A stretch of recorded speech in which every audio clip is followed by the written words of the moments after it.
done. The couple upstairs screamed at each other all night, and the couple downstairs wept. I was fascinated by their troubles, and often crouched by the heater vent that ran through the center of our apartment house in my nightgown, listening. The problems upstairs had to do with drinking, I discovered. The problems downstairs had to do with infidelity. My husband and I were the only stable ones. I smiled as I came back to bed and slipped in beside him. I had scarcely closed my eyes before I heard the words, "Kill him." I sat up. The words had not come from above or below. The words were my own. And the man I was speaking to stood in the doorway. He was a stranger to me, tall and stoop-shouldered. It was too dark to see his face, but I could tell he held a gun. "Kill him," I repeated. The stranger approached and looked down at the bed. My husband lay flat on his back with one bare arm flung over his head and his smooth throat exposed. The stranger pressed the gun against his heart and fired. There was no sound, but my husband's chest opened like a flower. He turned to me uncomprehending. "Honey?" he asked. Blood cooled from his parted lips. I leapt out of bed terrified. I had made a huge mistake. "We have to get him to a hospital," I chattered. "Hurry. We have to get him to the hospital at once." The stranger nodded, propped my husband up, and led him silently out the hall and down the front stairs. I followed, holding onto my husband's cold hand, until the stranger eased him into the front seat of a car parked on the street below. Just before they drove away, my husband turned to look up at me through the car window. His expression was serene and sweetly loving. There was no blame in it.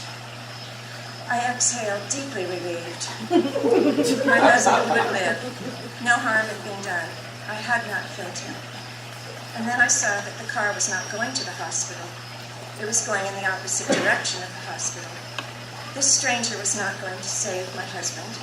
He was going to take him out to the country, and despite my orders, he was going to finish killing him. I woke up in terror. It was dawn. The house was silent. The bedroom was empty. My husband slept beside me. I touched his chest. It was warm and firm and intact. His heart beat innocently beneath my hand. He stirred and turned and reached for me.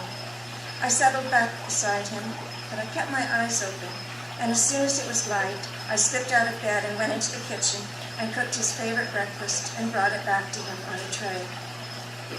6 months later, a tall, stooped stranger said my name at a neighborhood party.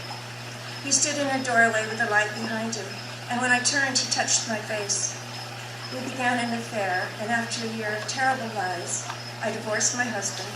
He was angry at first, but not that hurt. He soon bought a sports car, began dating 20-year-olds, and took a better job in a more glamorous city. I was less fortunate. My affair with the stranger didn't last. There was always something wrong between us, something he knew nothing about, something I could never forgive.